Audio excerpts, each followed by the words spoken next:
तो आज के करंट अफेयर्स के इस अंक पे हम आप सभी के आगामी एग्जाम से जुड़े हुए सबसे बेहतरीन करंट अफेयर्स आप सभी के साथ चर्चा करने जा रहे हैं। आप एक एक करंट अफेयर्स का नोट्स बनाते जाइएगा और अब तक जैसे आपने करंट अफेयर्स के नोट्स बनाए हैं उसी हिसाब से आगे आज आप चीज़ों को लिखिएगा। और मेरा प्रयास रहेगा कि जो भी हाल फिलहाल की सबसे मोस्ट इंपॉर्टेंट घटनाक्रम हुई हैं उन सभी को मैं यहाँ पे लेके चलूंगा। पिछले 1.5 से 2 साल का करंट अफेयर्स लेकर के चल रहा हूँ। एग्जाम हॉल पे आपको मिलेंगे करंट अफेयर्स, ठीक है। तो यहाँ पे चलिए शुरुआत करते हैं। यहाँ पे आप देख रहे हैं पहला करंट अफेयर्स जो है ये एक मैदान है, इसका नाम है चराई देव मैदान। शायद हो सकता है आप लोग इसके बारे में कुछ जानते हो। चराई देव मैदान ये इस समय चर्चा में है। चराई देव मैदान ये कहाँ पड़ता है? असम में। कहाँ का मैदान है ये? असम का मैदान है। असम का मैदान है। अब इस असम के मैदान को लेकर के ये असम का चराई देव मैदान यूनेस्को के विश्व धरोहर स्थल के लिए अभी इसको लेकर एक प्रपोजल भेजा गया है कि यूनेस्को के विश्व धरोहर स्थल पे ये भी सम्मिलित कर लिया जाए। तो असम के मुख्यमंत्री कौन है? हेमंत बिस्वा शर्मा, ठीक है।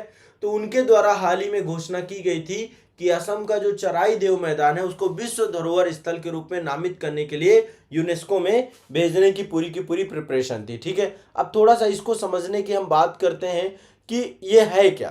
देखिए, सबसे पहली बात समझिए कि ये जो पूरा का पूरा मैदान है ये एक दफन प्रणाली वाला मैदान है, ठीक है। कैसा है ये? किस लिए जाना जाता है? यहाँ पे दफनाया जाता है, चीजों को दफनाया जाता है, ठीक है। दफन प्रणाली से जुड़ा हुआ है और इसका इतिहास बहुत पुराना है। ये अहोम राजवंश से जुड़ा हुआ है। जब ऐतिहासिक अहोम राजवंश था तो यहाँ पर चराई देव मैदान में अहोम सम्राट के दो की कब्रगाह है।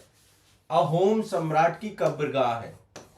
अहोम सम्राट की एक तरीके का एक कब्रिस्तान है या फिर एक तरीके का जैसे हमारे यहाँ जो शमशान होता है या मुक्ति धाम होता है उसी तौर पे है ये। सम्राट की क्या है? कब्रगाह। अहोम शासकों के द्वारा इसको बनाया भी गया था। अहोम शासकों के द्वारा इसे बनाया ही गया था। तो ये एक तरीके से दफन प्रणाली से जुड़ा हुआ है आपका, ठीक है। और ये एक पवित्र स्थान के तौर पे भी माना जाता है। अहोम समुदाय जो आपका है उसके लिए बहुत ही पवित्र स्थान है, ठीक है। तो यहाँ पे ध्यान रखिएगा, अहोम जो थी पहले असम की ये पहली अहोम राजवंश की चराई देव जो है पहली राजधानी के तौर पे भी थी।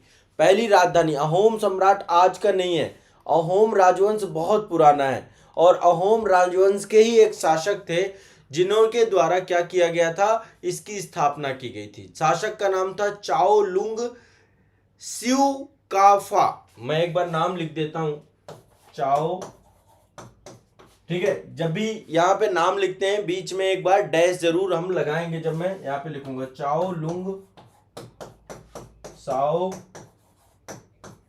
फा का, यहाँ पे डैश लगेगा, ठीक है। ये नाम है शासक का जिस शासक के द्वारा ये चराई देव मैदान स्थापित किया गया था, चाओ लंग साओ फा का, ठीक है। इनके द्वारा 1253 एडी में 1253 एडी में चराई देव की स्थापना की गई थी। चराई देव को स्टैब्लिश किया गया था।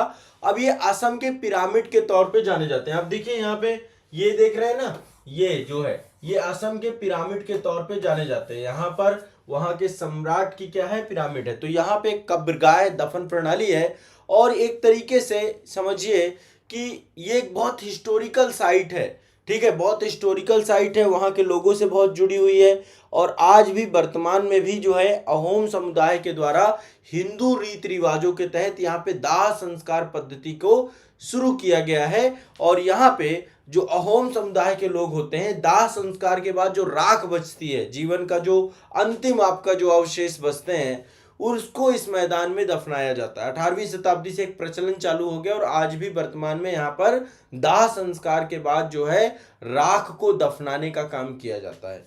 तो ये एक बहुत पवित्र स्थल है। अभी हाल ही में जो असम के मुख्यमंत्री हैं हेमंत बिस्वा शर्मा के द्वारा 16 जनवरी 2023 को जो है इसको चराई देव मैदान को यूनेस्को की विश्व धरोहर सूची में सम्मिलित करने के लिए एक प्रपोजल भेजा गया है कि यूनेस्को के विश्व धरोहर स्थल में इसको सम्मिलित कर लिया जाए। अभी आपको पता होगा कि मोढेरा का जो सूर्य मंदिर है, बड़नगर है या ऊनाकोटी की जो आपकी मूर्तियां हैं उनको जो है इसमें सम्मिलित किया गया था। और इस हिसाब से देखा जाए तो काफी बड़ा, तो इसको भी अभी संभावित लिस्ट में रख लिया गया है। टेंटेटिव लिस्ट, एक यूनेस्को की टेंटेटिव लिस्ट है, टेंटेटिव लिस्ट, टेंटेटिव लिस्ट, इसको बोलते हैं संभावित लिस्ट।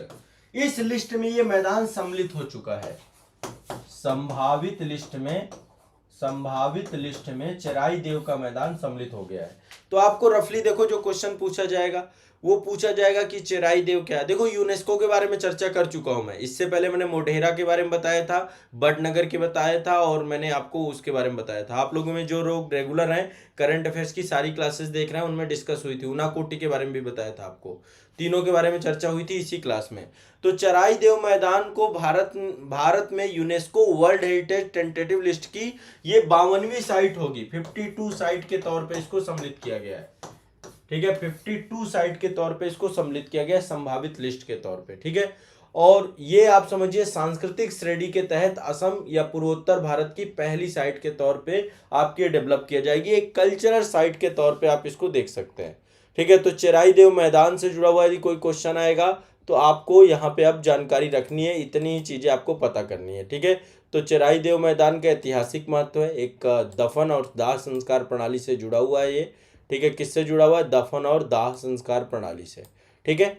चलिए अब एक बहुत महत्वपूर्ण जो है, आपको यहाँ पे एक ट्वीट देख पा रहे होंगे, ये दिल्ली के मुख्यमंत्री जी अरविंद केजरीवाल जी का ट्वीट है। उन्होंने ट्वीट किया कि राष्ट्रीय पार्टी बनने पर आम आदमी पार्टी के सभी कार्यकर्ताओं को और सभी देशवासियों को बधाई। तो अभी आपको पता होगा कि आम आदमी पार्टी कैसी बन गई है, राष्ट्रीय पार्टी का दर्जा प्राप्त हो गया है। क्या हो गया है? राष्ट्रीय पार्टी का दर्जा प्राप्त हो गया है, ठीक है। और ये कब हासिल हुआ? 10 अप्रैल 2023 को, 10 अप्रैल 2023 को जो है ये ट्वीट किया गया था।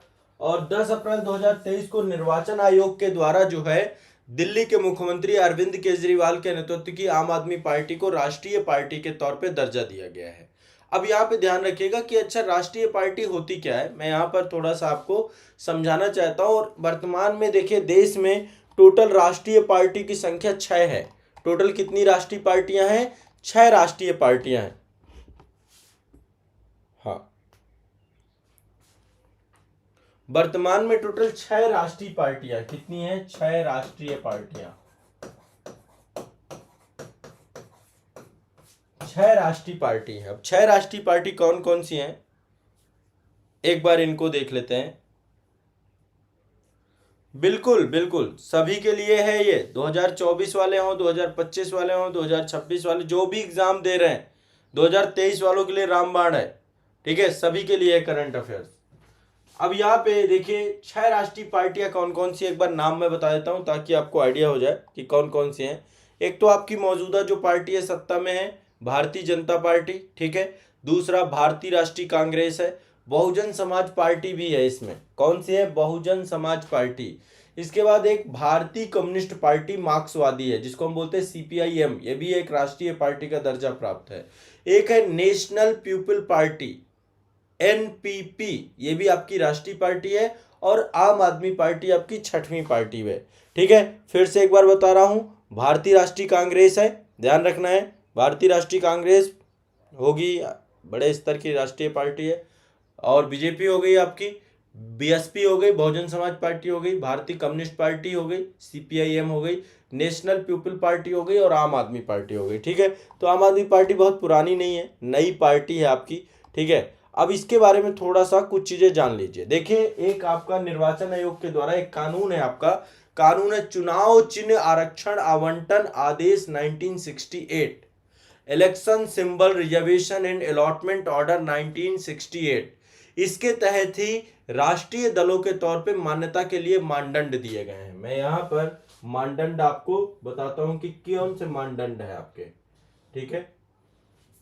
एक एक्ट है आपका चुनाव चिन्ह आरक्षण व आवंटन, चुनाव चिन्ह,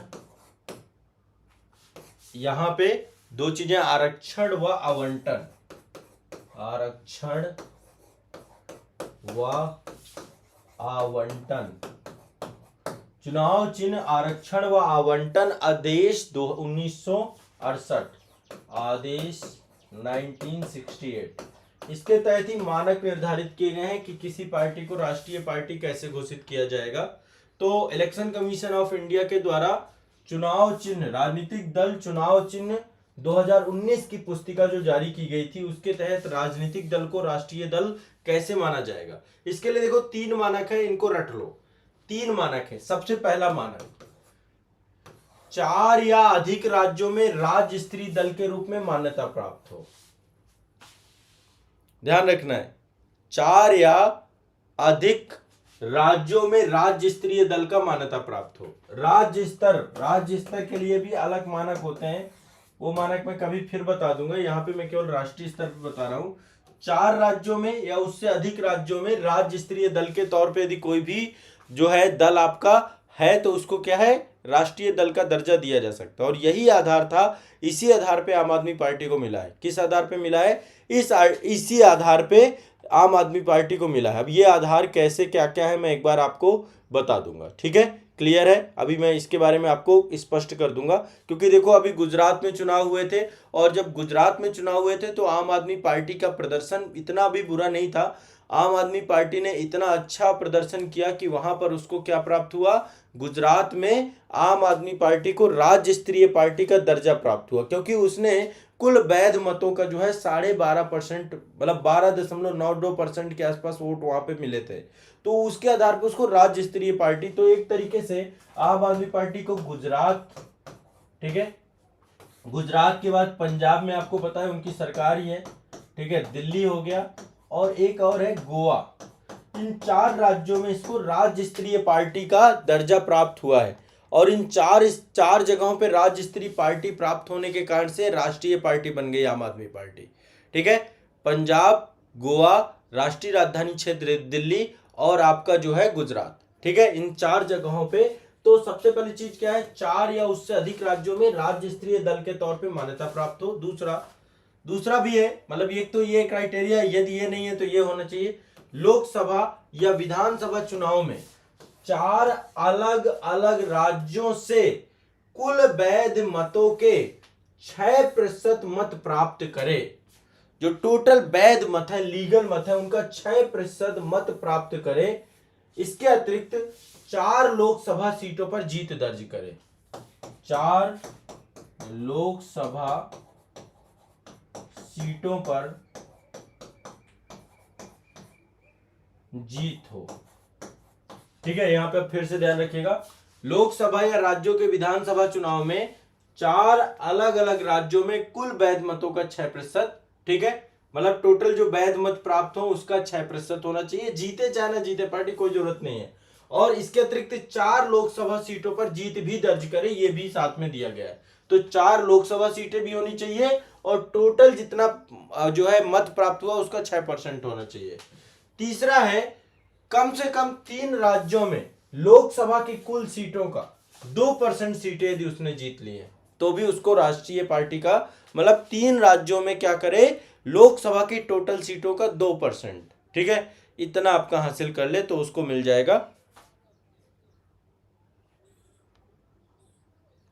अब समझ लीजिएगा प्रवीण जी, समझ में आ रहा है कि क्या है राष्ट्रीय पार्टी। 3 मानक है, देखिए आपके तीनों मानक मैंने आपको समझा दिए। पहले 4 या अधिक राज्यों में क्या हो जाए, राज्य स्तरीय पार्टी के तौर पे दर्जा प्राप्त हो जाए।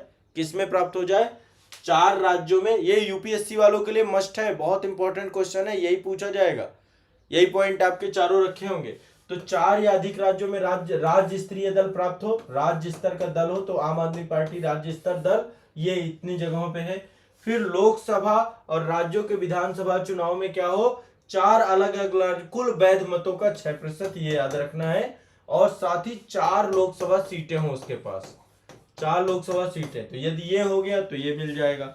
दूसरा, 3 राज्यों में लोकसभा की कुल सीटों का 2% उसको प्राप्त हो। यदि इतना प्राप्त है तो क्या बन जाएगा, तो आम आदमी पार्टी जो है आपकी 4 राज्यों में राज्य स्तरीय दर्जा प्राप्त है। तो चुनाव चिन्ह आरक्षण आवंटन आदेश 1968 के तहत इसको जो है आपको पता होगा कि चुनाव चिन्ह झाड़ू है, ये भी आप जानते हैं। तो आम आदमी पार्टी आपकी ये बन गई राष्ट्रीय पार्टी। तो आपको राष्ट्रीय पार्टी का दर्जा प्राप्त हुआ है। 4 राज्यों में 6% से ज्यादा वोट भी प्राप्त हुआ है। देखिए गुजरात में 12.92% है, गोवा में 6.8% है, दिल्ली में 53.6% है और पंजाब में 42%। तो 6% से ज्यादा वोट भी है इनके पास, 6% से ज्यादा वोट भी प्राप्त है। तो आम आदमी पार्टी चुनाव चिन्ह झाड़ू, ठीक है, अब सभी जानते हैं।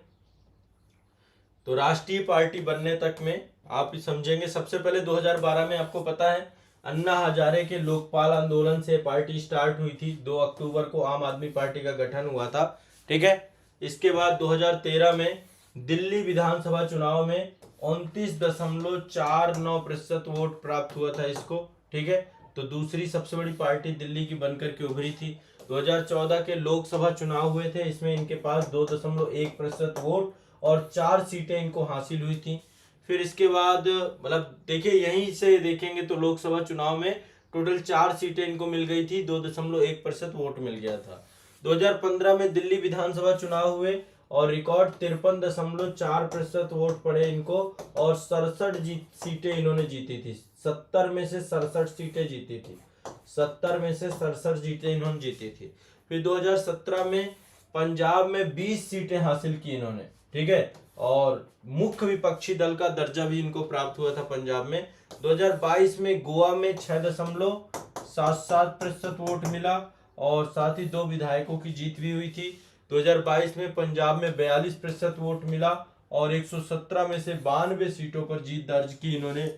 इसके बाद जो है आपका 2022 में गुजरात में 13% वोट प्राप्त हुआ और 5 सीटों पर जीत हासिल की और राष्ट्रीय पार्टी बनने का दर्जा प्राप्त किया। ये आपको सबको याद है, समझ में आया है? कौन थे यहाँ पे किसी को दिक्कत हुई हो? ये टॉपिक समझ में आ रहा है सभी को?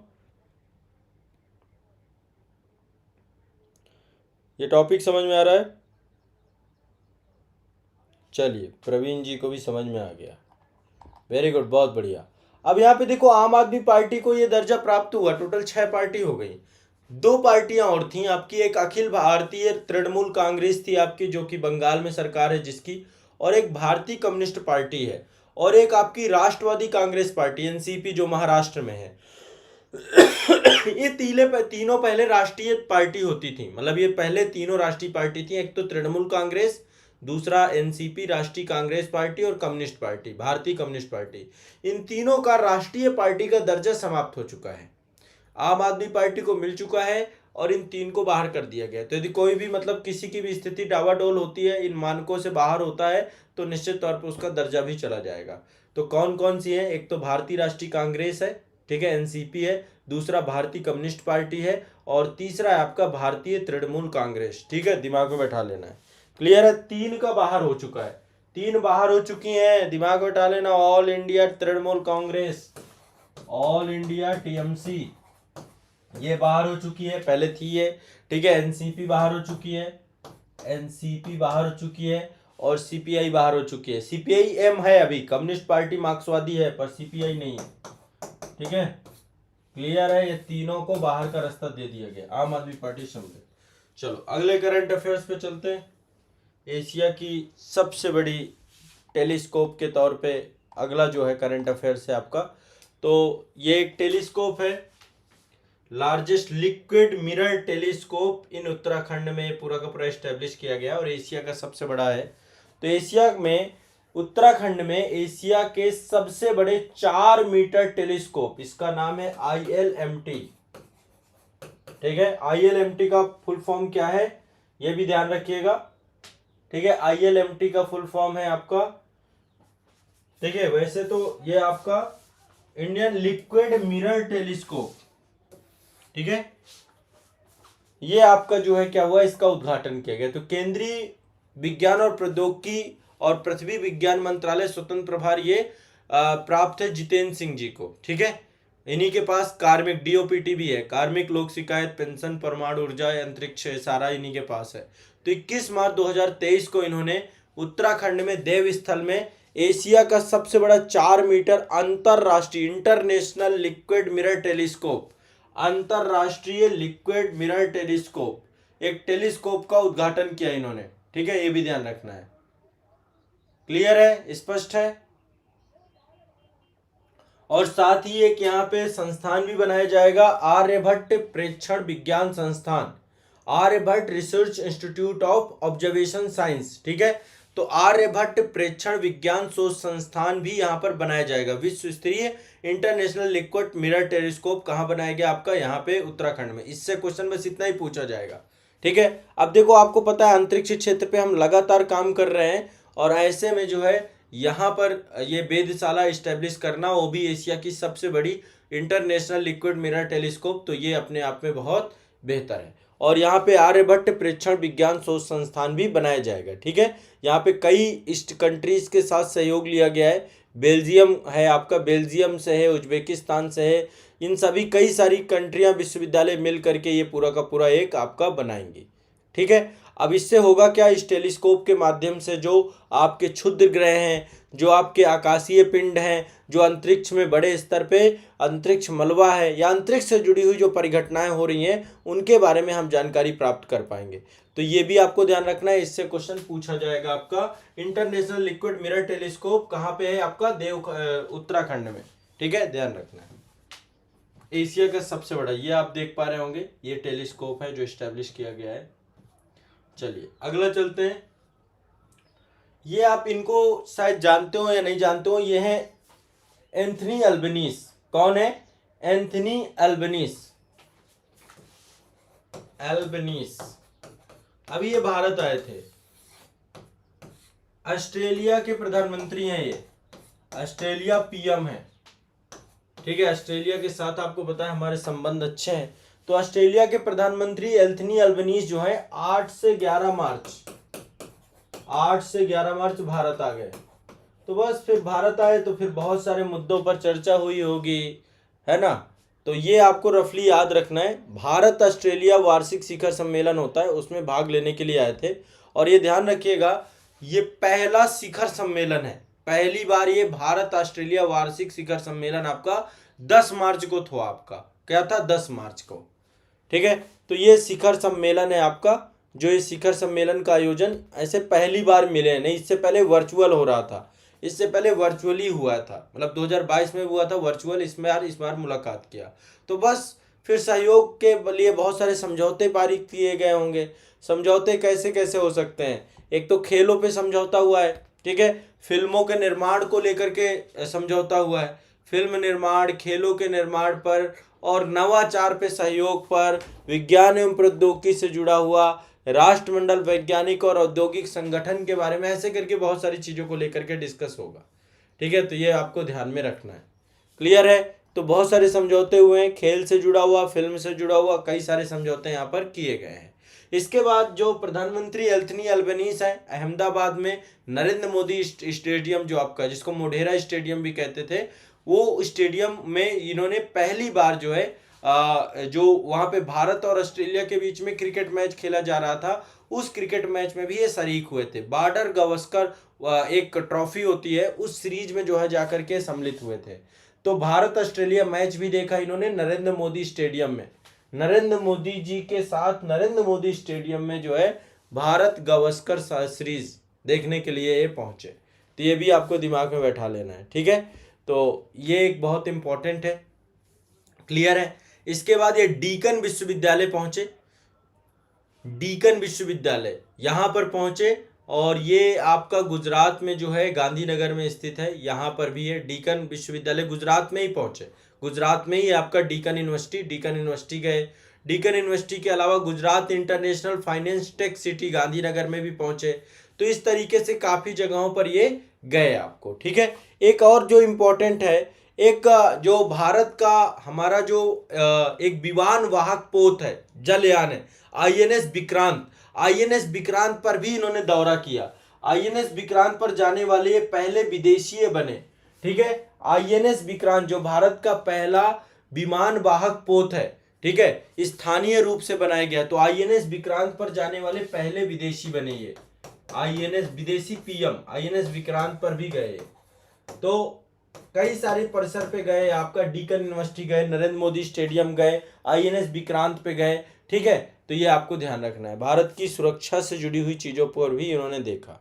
और बहुत सारे व्यापार समझौते किए गए, बहुत सारी चीज़ें, ठीक है, वो सब आप सभी जानते हैं, वो बार बार मैं तो रफली आपको पता रहना चाहिए, ठीक है। तो पीएम आए थे 10 मार्च को, ऑस्ट्रेलिया भारत की शिखर सम्मेलन में रहे ये। अभी देखिए हमारे भारत का गौरव है राष्ट्रपति भवन है आपका। राष्ट्रपति भवन में एक परिसर है, ठीक है, आप लोग कभी भी जा सकते हैं, जनवरी लास्ट और फरवरी फर्स्ट वीक में ओपन हो जाता है। इसका नाम है मुगल गार्डन। क्या है ये? मुगल गार्डन। नाम बदल गया भाई, अब इसका नाम बदल गया,